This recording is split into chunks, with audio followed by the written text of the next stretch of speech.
Welcome to BrewFix, where coffee meets craftsmanship. And one of the most interesting things about espresso machines is that when extraction goes wrong, people almost always blame the coffee beans, the grind size, or their pub preparation. Yet one of the most common reasons espresso tastes inconsistent actually come from a single mechanical component inside the machine that quietly affects every shot without most baristas realizing it. The grinder burrs, while espresso machines receive most of the attention in coffee setups. The grinder is the device that determines how evenly water can extract flavor from the coffee bed, because espresso extraction is fundamentally a process where pressurized water moves through thousands of microscopic coffee particles, dissolving oils, sugars, acids, and aromatic compounds in a precise balance. And that balance depends heavily on the size distribution of the particles created during grinding.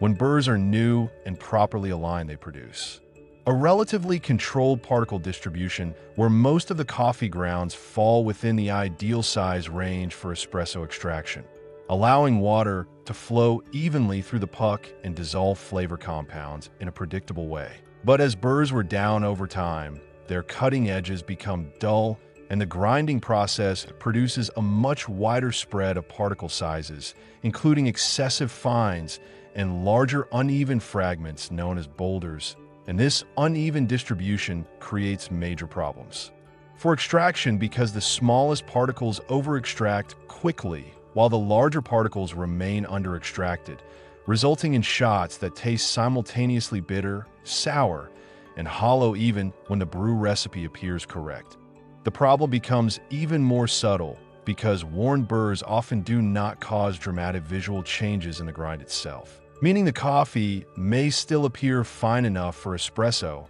while the underlying particle distribution has become chaotic, and this chaos leads to channeling inside the coffee puck where water finds the easiest pathways through the bed rather than extracting evenly across the entire surface, producing inconsistent shots where one extraction tastes balanced while the next tastes harsh or weak despite identical brewing parameters. Grinder alignment can make this issue even worse, because if the burrs are not perfectly parallel, the grinder produces asymmetrical grinding forces that further increase particle size variability, creating a grind profile that no amount of puck preparation can fully compensate for. Another hidden factor is heat generated during grinding, since worn burrs tend to crush beans more than they cut them, increasing friction and generating additional heat that alters the coffee's oils and aromatics before brewing even begins. The result is a subtle but persistent decline in espresso quality that many people attribute to beans,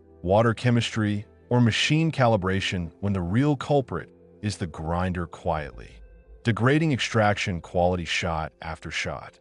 This is why professional cafés regularly replace burrs after a certain number of kilograms of coffee, and why experienced technicians treat the grinder as the most critical component in the espresso system. Because while the espresso machine provides pressure and temperature control, the grinder determines whether the water can actually extract flavor evenly from the coffee bed in the first place. Once you understand how burr wear and particle distribution influence extraction physics, it becomes clear that maintaining sharp, properly aligned burrs is not just a maintenance detail, but one of the most important factors in achieving consistent espresso, which is exactly the kind of practical coffee engineering insight we explore here at BrewFix to help baristas, coffee enthusiasts, and technicians understand how machines, grinders, and extraction science work together to produce great coffee rather than leaving flavor to chance.